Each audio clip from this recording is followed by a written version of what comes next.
Você já parou para pensar o que existe por trás de uma fantasia de palhaço? Se você disse sim ou não, então o vídeo de hoje é para você.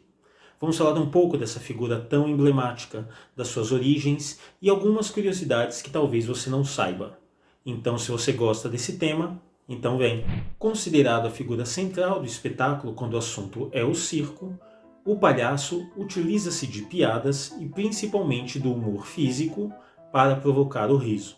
Porém, antes da figura clássica que conhecemos hoje, muitos outros personagens se encarregaram dessa tarefa ao longo da história.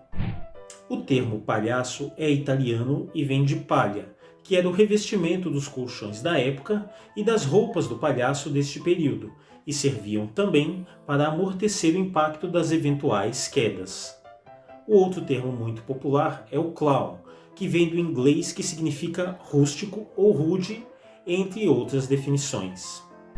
A origem do palhaço remonta à antiguidade, por volta de 4.000 anos na China, chamados de louviers, que eram espécies de assistentes dos personagens de príncipes e princesas. No teatro romano, eles eram chamados de fossor, que significa literalmente operário. Na Malásia existia um outro personagem, que era conhecido como pirang, que era uma figura grotesca com uma máscara com grandes bochechas e sobrancelhas. E na Indonésia aparecem os irmãos Penassar e Kartala. O primeiro é sempre preocupado e angustiado, mas é bem comportado. Já o segundo não faz nada corretamente.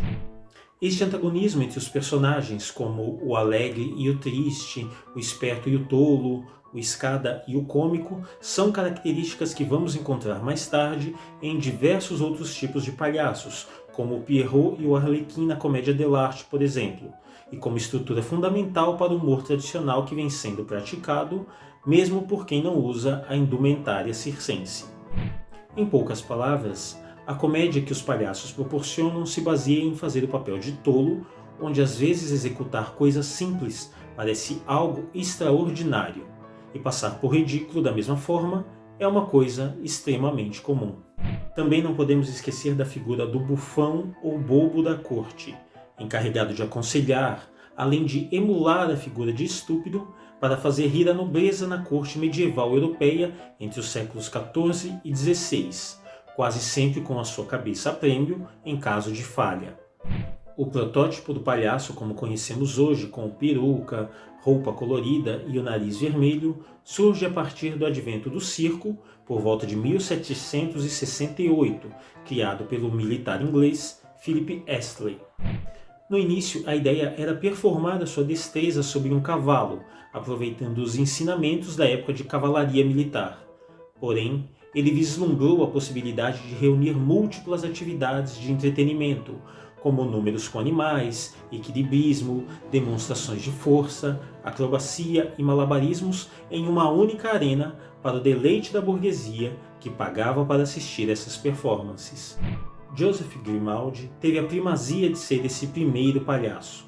Ele era um ator, dançarino e pantomimo, e teve muito sucesso quando transpôs a figura do Arlequim para os palcos, incorporando características que até hoje são marcantes, como o uso de bordões e a clássica maquiagem de pó branco típica do gênero clown.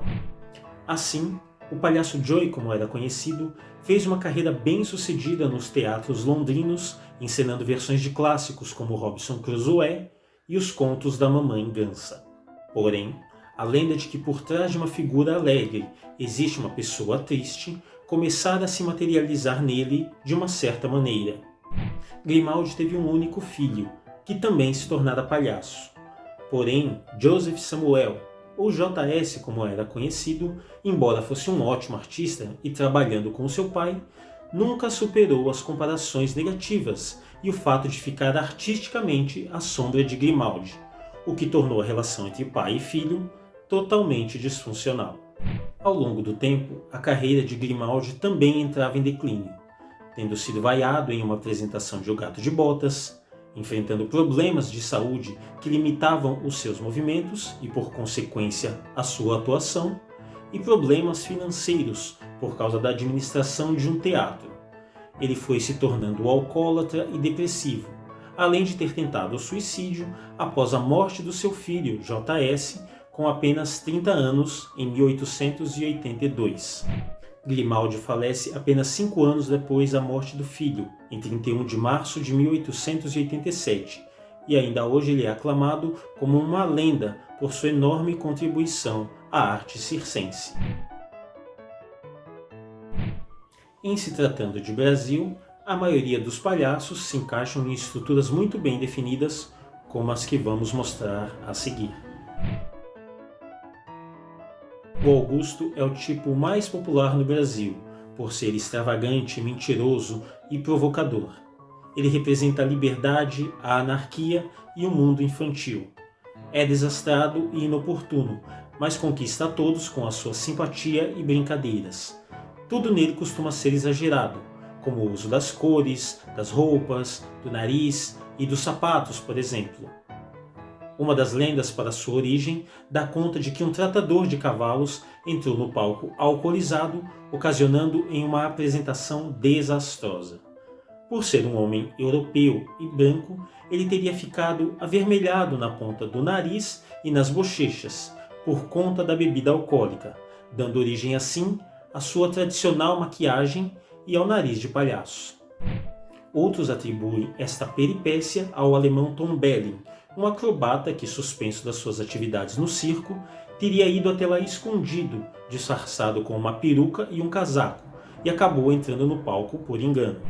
A expressão Augusto faz referência a uma pessoa numa situação constrangedora, e teria sido gritado pelo público que assistiu à mencionada cena. O tipo branco age de modo oposto, sendo mais inteligente, refinado e de temperamento mais calmo e introspectivo, com roupas mais elegantes e fazendo mais o uso da pantomima do que da palavra. Ainda de acordo com a lenda, o branco teria sido a pessoa que teria ido ao auxílio do Augusto, criando juntos situações cômicas.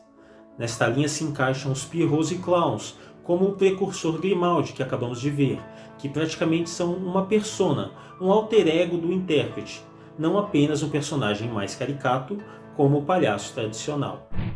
Ao longo dos anos, os palhaços também viraram ícones da cultura pop, tendo seu lugar cativo por meio da propaganda, no cinema, principalmente no gênero de terror, que subverte toda a lógica convencional, e no esporte eles também estão presentes, além dos exemplos clássicos dos quadrinhos e personagens da televisão.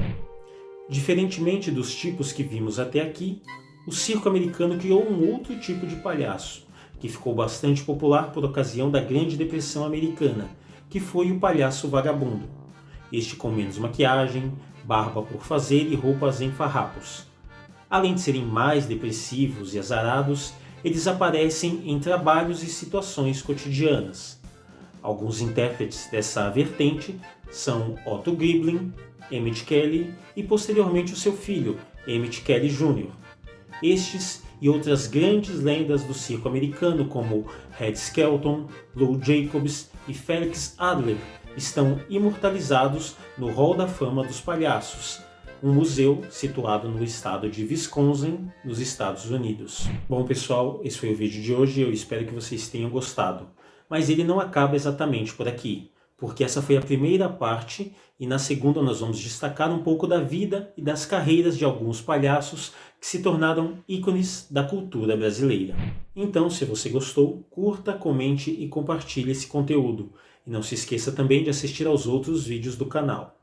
Lembrando sempre, o vídeo é apenas uma referência de um conteúdo muito extenso.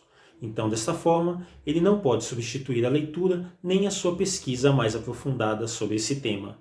A gente fica por aqui e nos encontramos no próximo vídeo. Tchau, pessoal!